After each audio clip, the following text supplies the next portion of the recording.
If the world around you turns irrationally, and the lights and the noise stress you intensively, and the fumes of it all suffocate your soul, bonjour then... à tous et à toutes, donc aujourd'hui on se retrouve pour les lectures de dégel du mois de décembre. Je sais de toute façon que ces vidéos soient publiées avant l'annuel de dégel. Alors l'annuel de dégel, pardon j'ai loqué. L'annuel de dégel c'est les livres que j'ai chroniqués durant toute l'année en fait, en gros. Donc voilà, je vous présente ce que j'ai lu. Là on va par exemple faire un lecture de dégel habituel, donc c'est assez conséquent ce mois-ci. J'ai eu beaucoup d'achats, alors à partir de... voilà. De là c'est tout ce qui est achat et cadeau parce qu'il y a eu ce mois-ci non seulement mon anniversaire mais Noël, donc j'ai reçu 3 livres et c'est déjà pas mal. Donc on va commencer maintenant parce que je me connais, ça va durer des plombs. Mozart is good for you. If the discourse of politicians insult your intelligence and you do not believe we can... Dans les livres lus et chroniqués ce mois-ci, il y a donc sur ma liseuse Le Transcendant de Guillaume Duhan. Donc comme je vous l'avais dit sur ma chronique, c'est une petite nouvelle qui dure 27 pages et encore, on peut la dire facilement 24 pages.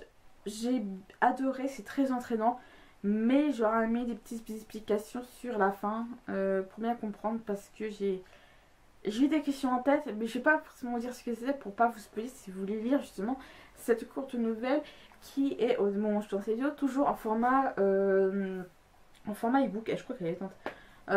Donc voilà, et elle est teinte. Donc mais attention, si je monte la couverture, j'ai que le quart de la couverture qui est comme ça sur ma liseuse. J'arrive pas à la diminuer, mais je vous laisse la couverture maintenant. Live with indifference, and all the promises are words, and the words seem absurd, then Mozart is good for you. Comme d'habitude, si vous voulez avoir le lien de mes chroniques, vous allez dans la barre d'infos. Chaque fois je peux le répéter, mais j'ai l'impression que tout le monde s'en fout. Je rigole. Vous avez le lien de l'article de cette vidéo et comme toujours les liens pour avoir directement ce que vous voulez. Toujours dans les versions lues et chroniquées, il y a Saint-Césaire de Stokamas Chronicles, donc le tome 11 sur Deutéros des Gémeaux de Masami Kurumada Shiro Teshiroki chez Kurokawa. C'est le tome 11, je précise, de The Stokamas Chronicles. Là j'ai bientôt fini d'éditer la chronique, donc elle sera en ligne avant que vous voyez cette vidéo, bien entendu.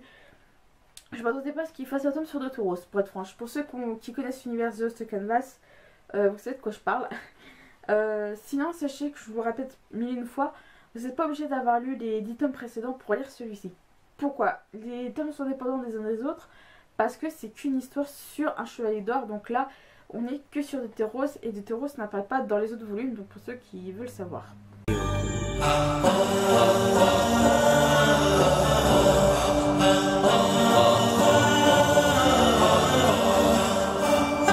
Donc là je vais passer à mes emprunts médiathèque. Il y en a un peu moins que d'habitude. Mais pour les deux livres, je les ai feuilletés. Il y en a un que j'avais déjà en e-book, juste pour voir plus ou moins ce que ça donnait en format papier. Pour voir ce que ça peut, si j'aurais préféré lire ce livre en format livre ou en format e-book. Mais je commence avec les CD. Il y a Indien, donc c'est Indien des plaines, donc c'est chant et danse de cérémonie et de guerre. Donc des Indiens des plaines. C'est un très bon CD, je vais pas vous mentir. Je crois qu'il faut vraiment que je l'écoute un petit peu vite fait parce que je crois que je dois les rendre après-demain. Donc sur le coup ça vaut un peu. Ça va être sympa pour ceux qui veulent découvrir un peu cet univers-ci. Il y a aussi Il y avait du monde de Guazigan, pardon, je sais pas comment ça se prononce. Donc c'est des chants et musiques du Québec. Et oui, encore du Québec, je suis désolée. Je l'ai écouté, celui-là, c'est de la musique qui est très entraînante, qui donne envie de danser, si je peux dire ça. Vraiment comme des petites musiques de fête de village, si je peux dire ça comme ça. Donc je vous invite à l'écouter. Et le dernier, je trouvais qu'on n'est pas spécialement plein dedans, mais moi je sais que je serais prête au cadeau pour ces jours-là. Oui, c'est encore de la musique liturgique, enfin de la musique d'église, enfin je sais pas comment vous pouvez appeler ça. C'est les jours saints de l'abbé Solesme, je sais pas si c'est Solesme ou Solesme. Je vous mettrai ici comment ça s'écrit pour être sûr. Donc c'est 3 CD cette fois-ci, donc voilà. Pour ceux qui ne sont pas chrétiens, il y a 3 jours saints, le jeudi, vendredi et samedi. Le jeudi, c'est le jeudi, donc le jeudi saint, donc le jour de la scène, où pour ceux qui ne savent pas, Jésus mange avec ses 12 apôtres. Et Donc voilà, le vendredi, c'est là où il sera crucifié, et le samedi, je crois, c'est sa résurrection. Donc si je me souviens bien, les deux, mes cours, voilà. Si je me souviens bien, c'est ça dans l'ordre. Donc le jeudi, oui, la scène, le vendredi, la crucifixion, le samedi, sa résurrection. En livre, il y en a deux du même auteur. Donc je vous avais dit que le premier, je l'ai déjà en e-book. Mais je voulais voir ce que ça dit de l'avoir en format papier, si ça valait le coup de lui dire est-ce que je prends cette version-là ou pas. Il s'agit d'Oliver Twist de Charles Dickens, donc chez le livre de poche jeunesse dans leur collection classique. Donc là, c'est avec la couverture du film. Le film, je sais qu'il est sorti en 2005, si je me souviens, sont bons. Donc, je pensais que c'était plus récent que ça, vous voyez, genre 2007 ou 2009, enfin dans ces eaux-là, mais pas si vieux. Si je vais le prendre en format papier, je le prendrai cette version-là parce qu'il y a également des images du film. Donc là, avec les personnages et des choses comme ça. Donc je trouve ça un peu sympa. J'ai commencé à lire Oliver Twist de Charles Dickens il y a quelques temps. Faut que je continue parce qu'elle a l'air sympa. J'ai envie de le lire avant de voir le film parce que ce serait dommage de louper. Je vais pas comparer le livre à le film parce que je le ferai pas en vidéo en tout cas ni en article. Mais je pense qu'Oliver Twist de Dickens c'est un grand classique dans son genre. Donc voilà. Donc je pense que si besoin, je vais le prendre, je pense, en livre parce qu'il a l'air assez fin. Et pourtant, c'est que ça donne pas le même rendu parce que là, c'est 155 pages. Mais je crois qu'il fait plus long que sur ma liseuse. Je sais pas si c'est normal ou pas. Et le deuxième livre que je vais, il a l'air un peu plus épais, mais le résumé a l'air tout aussi. Ouais, à peu près de 400 pages. Hein. Pratiquement 400 pages. Je regardais. Regarde, oui, 400 et des brouettes. 378. Donc il s'agit de David Copperfield, toujours de Charles Dickens. Donc là c'est toujours chez Livre de poche jeunesse, mais dans la collection aventure. Donc c'est vrai qu'il est un petit peu épais, le livre a l'air sympa.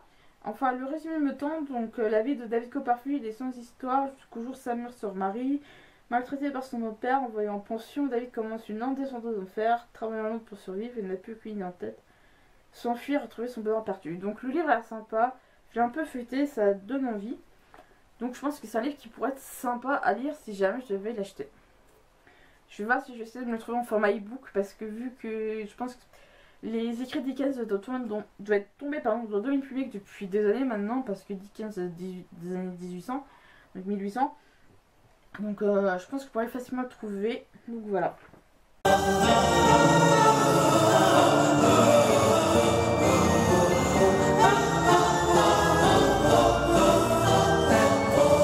On va commencer les acquisitions. Il y en a un bon paquet. On va commencer par les achats manga. Au début du mois, je suis allée donc dans ma librairie spéciale manga et BD. Donc pour ceux qui ne sont pas du Mans, il s'agit de la librairie du Mans plutôt. Ceux qui sont du Mans, pardon. Comme ça, j'arrive plus à parler. Ça vous fournir pour manga et BD. D'où c'est, enfin il y a deux autres endroits où j'ai acheté des mangas et des BD, c'est la FNAC, donc qui se trouve au centre des Jacobins et à la librairie Doucet, mais il n'y a pas forcément ce que moi je recherche, parce que je vois je voulais m'acheter la suite de Next Dimension, mais j'ai pas trouvé là où j'en étais arrêtée. La FNAC qui publie pas les Saint Seiya, enfin les Chevaliers du Zodiac, et à Kaboul où je peux trouver ce que je veux. Donc à la librairie Bulle que j'aime tant, j'ai pris donc le tome 11 de Saint Seiya The Canvas Chronicles de Masami Kurumada et Shiro Tetsugori, édité chez Kurokawa dans leur collection Shonen. Je viens de préciser, voilà. Et le deuxième c'est Saint Seiya Santia Sho, le tome 4 donc de Masami Kurumada et de Shibaki Kyori, toujours chez Kurokawa dans leur collection Shonen. Alors, je pensais qu'il y aurait 3 tomes. Le 4e tome, je pensais que ce serait pour mettre plus ou moins un point final. Mais vu comment c'est parti choc, ils vont nous réécrire le début des Chevaliers du Zodiac. Et ça me... Oh là là, ça me tente pas trop. Donc je vais vous lire le résumé de celui-là non, parce que vu que c'est un tome lequel je vais pas vous spoiler, ça me ferait mal. Donc celui-ci, c'est De Tauros a toujours vécu dans l'ombre de son frère Aspros, le chevalier des Gémeaux, car... on a toujours dit de lui qu'il était né sous une mauvaise étoile et apportera le malheur. Cependant, lui qui est toujours résigné ressent aujourd'hui le doute en son cœur, mais aussi le pouvoir des chevaliers d'or sommeillant en lui. Posséderait-il la puissance nécessaire pour libérer la lumière qui l'habite après une vie passée dans l'ombre? C'est vrai que j'ai bien aimé ce thème-là quand je lui ai dit tout à l'heure. Mais c'est sympa de mettre un peu de taureau parce que c'est vrai que ça, j'ai découvert notre facette de ce personnage. Alors après je suis allée à la FNAC, je crois que c'était un petit peu, je crois pour le 25 ans, j'ai pas acheté de cadeau et mon père m'a donné ses chèques livres. Il y avait pour 30 €, donc j'ai pris un manga pour mon frère, un roman pour ma mère et un autre pour mon père. Et j'ai dit il restait un petit peu, je trouve ça dommage de gâcher, je crois quelques euros.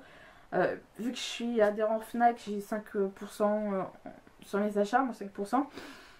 Je me suis dit ouais j'ai assez on va dire pour payer la moitié d'un manga. Et celui que j'ai acheté c'est Saint Seiya épisode G Assassin, donc de Masami Kurumada et Mengoku Okada chez Panini Manga.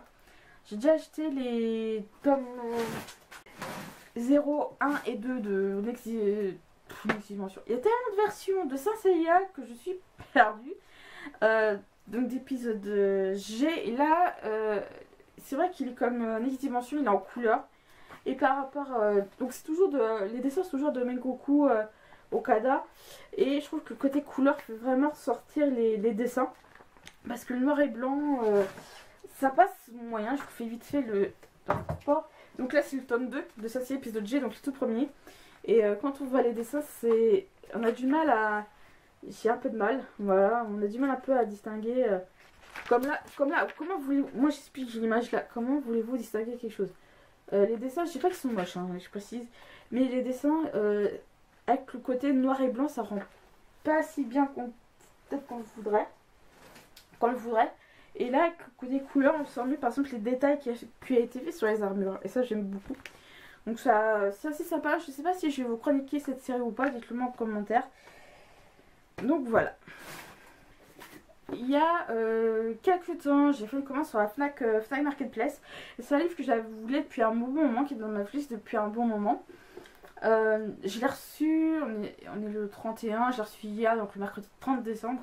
C'est les meilleurs contes fantastiques québécois du 19e siècle d'Aurélien Boivin chez Fides, ou Fid, je sais pas. Donc pour info aussi, j'ai déjà chroniqué sur le blog parce qu'il y a 1 ou 2 ans maintenant, j'avais emprunté ce même livre à ma médiathèque.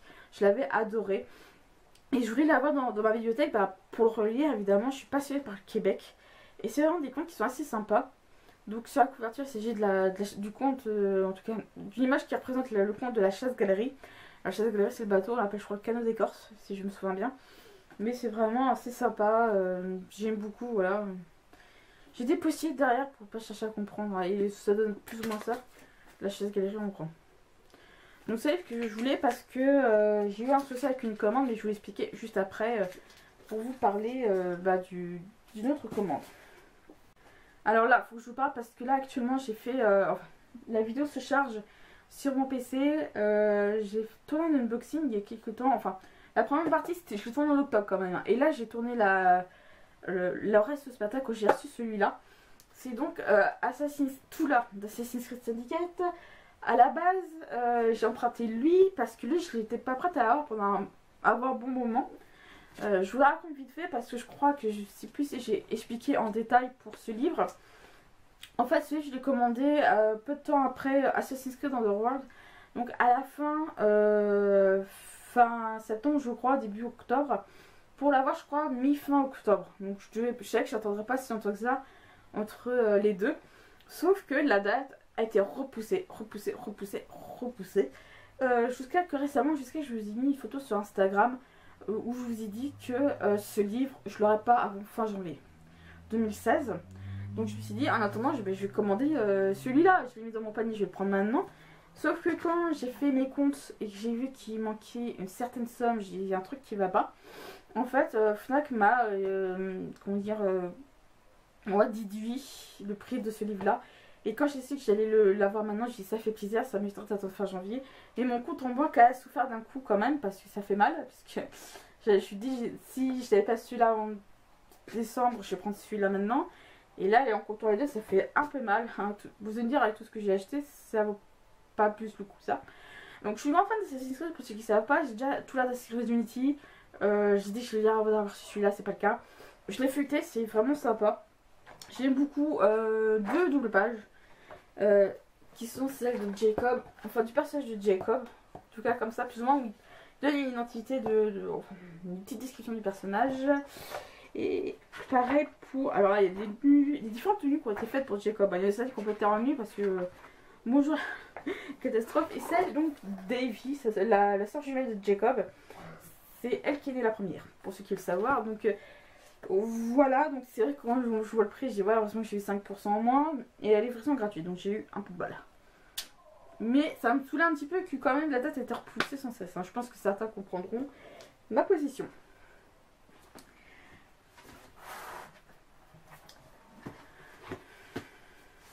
Donc là, je vais passer au cadeau Noël plus anniversaire. Pour mon anniversaire, mes parents m'ont offert le grand livre des énigmes sur Léonard de Vinci de R.W. Galland chez Marabout. Alors, je l'ai feuilleté. Je pense que je vais vous conseiller très vite parce que c'est que des trucs d'énigmes. Donc, c'est pas de la grande littérature, certes. J'en ai fait pas mal. Et franchement, c'est assez sympathique. Il est divisé en plusieurs parties. Il y a les énigmes pour débutants, pour novices, apprentis, experts et maîtres. Donc on va dire, plus vous avancez dans le livre, plus la difficulté sera impressionnante. Je l'ai fait pas mal et c'est vrai que c'est assez sympa. Je vous conseille ce livre si vous voulez l'offrir à quelqu'un ou même à vous-même si vous aimez les énigmes en tout genre. Donc foncez si vous aimez ce genre. Ce livre-là, je savais que j'allais le recevoir à Noël ou même mon anniversaire, je sais pas lequel vous me gardez. Ma mère m'a dit, est-ce que j'ai ce livre? Je dis non, ça fait un moment que j'ai dans le viseur. Je l'ai pas. Parce qu'il sait que j'ai beaucoup, enfin j'ai une étagère rien que pour cet auteur. Je l'ai pas. Et on va me l'offrir à Noël. Donc je dis, ça va toujours m'attaquer à cette nouvelle série de cet auteur et je préfère attendre de laisser couler ma palle de cet auteur. Mais mes parents m'ont offert pour Noël le retour de l'oiseau tonnerre, le tome 1, l'éveil, d'Anne Robillard chez Michel Lafon. Michel Lafon, merci d'avoir changé un truc, c'est que pour tous les romans d'Anne Robillard, et j'explique, j'ai bien, la majorité des romans d'Anne Robillard, c'est toujours un personnage humain sur la couverture. Sauf pour certains, oui, je crois qu'il y a un ou deux, je crois que c'était pas un humain. Mais là, oui, ça change un petit peu parce que c'est vrai, je trouve bien... Toujours de Patrice Garcia, en plus les illustrations de pour le roman d'Anne Robillard. Je trouve ça sympa que ça change un petit peu sur ce point. Donc voilà. Donc le résumé c'est Logan McEwan mène une existence banale jusqu'au jour où il se retrouve subitement propulsé dans plusieurs de ses vies antérieures. Il prend alors contact avec Ren, je sais pas si je prononce bien, hein, une puissante médium, qui l'aide à remonter le fil de son histoire jusqu'à sa toute première incarnation. De la légendaire Atlantide en passant par l'Égypte antique, la Mésopotamie ou encore la Chine et la Scandinavie, Logan a traversé de nombreuses épreuves dans un unique but, mais lequel? Le premier volet du mystérieux skate qui pourrait bien être aussi la nôtre. Alors, ce qui me dérange un peu avec Anne Robillard, c'est que côté historique, ok, oui, je vais parler de Tara Wilder, elle a mis des événements, par exemple, type légendes arthuriennes. Donc je trouve que là... Et puis pour le Capitaine Wilder, c'est un peu les Templiers. Donc, c'est pas de la grande histoire, on va dire en général. Là, c'est pas que j'ai peur qu'elle s'attaque à l'histoire et change des choses. Mais on verra bien ce que ça donne. Moi, j'adore les écrits de Robillard, c'est assez simple. C'est très jeunesse, mais qui est lu par tout le monde en fait. C'est ça qui est vraiment intéressant. C'est pas si épais que ça. Hein. Je vais être franche, il fait ouais, 328 pages. Puis c'est écrit chez Michel Lafon pour le moment dire, c'est écrit mais d'une grosseur, je vous en parle même pas. Donc voilà. Et le dernier livre que j'ai lu à Noël. Ma grande réveille-toi que j'ai lu à Noël, c'est Versailles de Elisabeth Massy, toujours chez Michel Lafon. Alors pour ceux qui ne savent pas, je crois que sur Canal+, il y a la série dont est tiré ce roman. C'est quel ce roman qui s'est inspiré? Ou l'inverse? Non, je crois, je sais pas. Dur à dire. Je sais que la série Versailles est sortie récemment sur Canal+. Alors, j'ai pas Canal+, donc j'ai pas pu regarder la série. En tout cas, le début de la série. Mais je pense que c'est ça qui pourrait me plaire. Donc l'histoire, je vais résumer, mais je pense que vous connaissez un petit peu en tout cas l'histoire dont on va parler de ce roman. On passe des années 1600 à des années 1800. Je suis forte, mais on passe de Louis XIV à Louis XVIII. Louis XVII est mort en... Louis XVI, pardon. Louis XVII et Louis XVI, hein, d'ailleurs, sont morts dans les années 1700. Donc voilà. 1676, Louis XIV a 28 ans. Le décès de sa mère, Anne d'Autriche, lui laisse enfin les Mali pour gouverner. Traumatisé par le souvenir de la Fronde, le jeune monarque veut à tout prix garder les nobles sous contrôle. L'extraordinaire palais qu'il va imaginer à la place d'un modeste pavillon de chasse de Versailles sera leur prison dorée. Tandis que de nouveaux murs s'élèvent, que les canaux sont creusés, des arbres plantés, Louis aime, trompe, manœuvre et manipule. Mais à qui faire confiance quand on est un grand roi? À ses plus proches ministres? Au valet? Ou l'ami le plus fidèle? Aux frères complexés? Aux maîtresses blessées et courtisanes énamorées? Inspiré de la série éponyme diffusée sur Canal+, ce roman historique nous entraîne dans les dalles sulfureuses d'un château dessiné à service d'ambition vertigeuse du roi soleil. Donc c'est bien sûr qui s'est basé sur la série. Donc pour ceux qui ont vu la série, dites-moi si c'est une série qui vaut le coup d'être vue, en tout cas.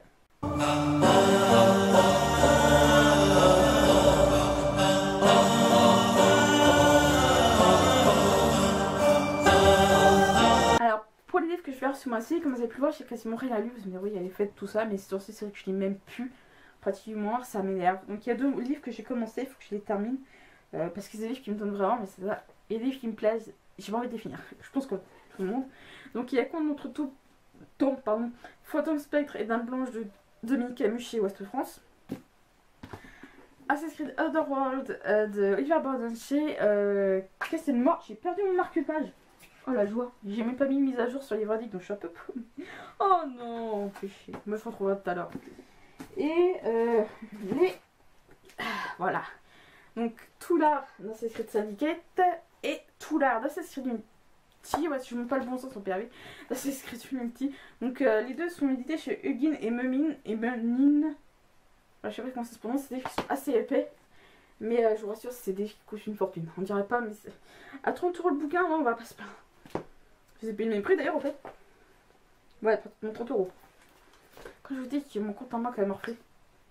Quand j'ai vu que celui-là m'a été je vais le recevoir. Donc voilà, pour les lecture du mois, je pense que je vais être assez gentille parce que c'est vrai, ça va être dur le début de l'année 2016. Donc voilà, je verrai si je veux.